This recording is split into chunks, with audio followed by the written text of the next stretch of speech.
Hey, speaking of studios opening up retail locations, have you heard about Netflix House? Is this the thing where they're just gonna have like a couch?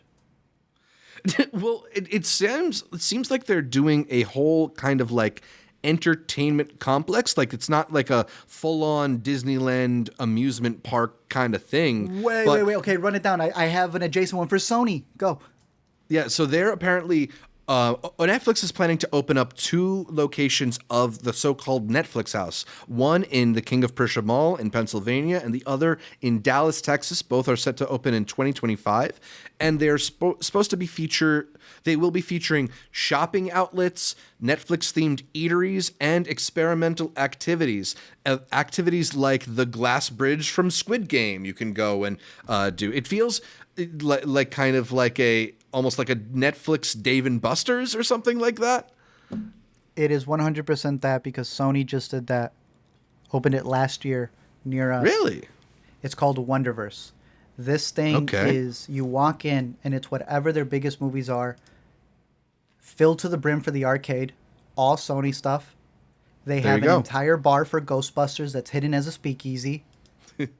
They have it's like a mini theme park in the sense that you can do arcades, you can go eat in places, but then they have like four exhibits. An Uncharted VR thing, a Ghostbusters like kind of ride, but what they do is like you were saying, it's Dave and Buster's more than it is a Six Flags. You pay Right. per the experience.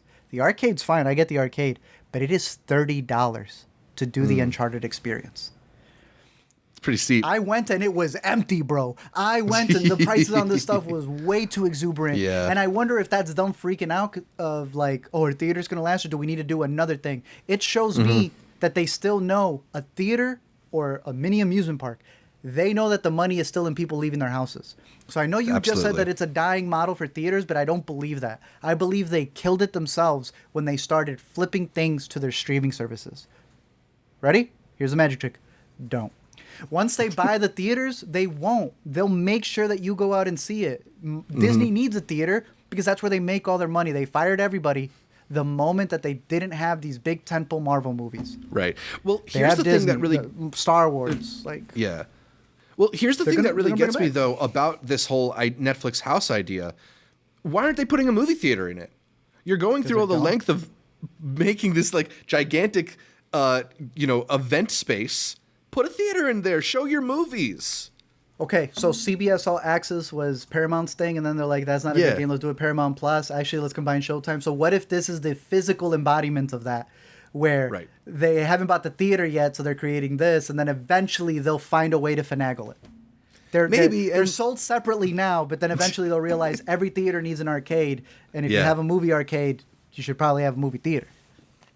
Yeah, and hopefully that's what they realize. Maybe it's like a small investment in the idea of like physical spaces, and that'll lead them to want to do more stuff because they do own a couple movie theaters. I'm just surprised that they wouldn't want that too. to, like Or- include this among them.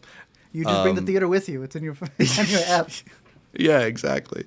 I don't know, man. I mean, I have a lot more interest in going to see like Hitman on a big screen than going to do the Hitman lunch experience or something like that.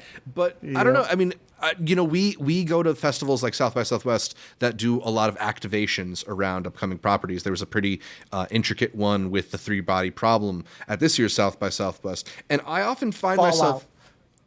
Well, yeah, the Fallout one was the best one for sure. But I often That's- find myself thinking, like, this is so much energy spent and effort and money to something that is so fleeting. Like, it lasts for a day or two in one city and then it's just gone. And to me, it makes sense to have a more permanent location for stuff like this. Like, imagine if that whole Fallout exhibit that we had wasn't just a 2-day pop-up in Austin during South by Southwest, but something that existed for 3 months in Los Angeles or King of Prussia or something like that you could then go through.